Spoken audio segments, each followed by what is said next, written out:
class 9 মেথমেটিক্সৰ অনুশীলনী R1 first question কি দিছে বৰ্গমূলৰ দ্বাৰা ৰুটটোৰ আনুমানিক মান 2 দশমিক স্থানলৈ উলিওৱা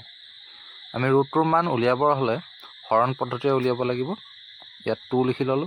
ইয়াত যেটো এটা আছে গতিকে এটাতে আমি লম কি লব লাগিব 1 1 1 ললো ঠিক আছে এতিয়া বিয়োগ কৰি দিম 2 পাই গলে থাকিলে কিমান 1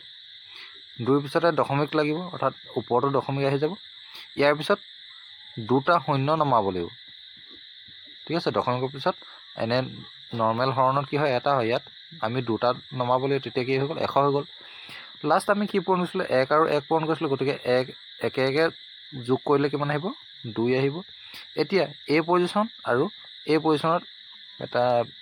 সংখ্যা বহিব যাতে পূৰণ কৰিলে এই 100 বা 100ৰ ওচৰা-ওচৰি হৈ যায় আমি যদি 5 বহাই দিও তেতিয়া হলে ইয়াতকে বেছি হৈ যাব তেতিয়া হলে 4 বহাই চাও 4 বহালে কি হ'ব 4 4 গুণ 16 6 1 উকলিলে 4 গুণ 8 থাকে 9 96 মাইনাস কৰিলে কি পোৱা যাব 4 পোৱা যাব পুনৰ আমি দুটা শূন্য নমাই দিম দুটা শূন্য নমাই দিলে ইয়াৰ পিছৰ পজিশনত আহিব লাষ্ট আমি কি কৰিছিলো 4 * 24 কৰি 96 পাইছিলো গতিকে এবাৰ এই 4 আৰু 24 প্লাস কৰি দিও তেতিয়া হলে কি পোৱা যাব 28 ইয়াত এটা সংখ্যা আৰু ইয়াত এটা সংখ্যা নহয় অংক বহিব যাতে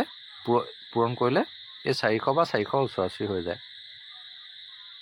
যদি 2 বহাই দিয়া হয় তেতিয়া হলে ইয়াৰ আনসাৰ বহুত বেছি হৈ যাব গতিকে 1 1 বহাব লাগিব কিমান কলো 1 আৰু 1 তেতিয়া হলে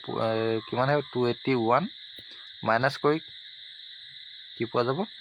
এফালে পোৱা যাব 9 ইয়াত থাকিব 1 ইয়াত 1 119 আমাক যেটো 2 দশমিক স্থানলৈ মান উলিয়াবলৈ কৈছিল গতিকে আনসাৰ কি পালো 1.41 অৰ্থাৎ √2 ইজ ইকুৱেল আমি কি লিখি দিম 1.41 এটোৱে তাৰ আনসাৰ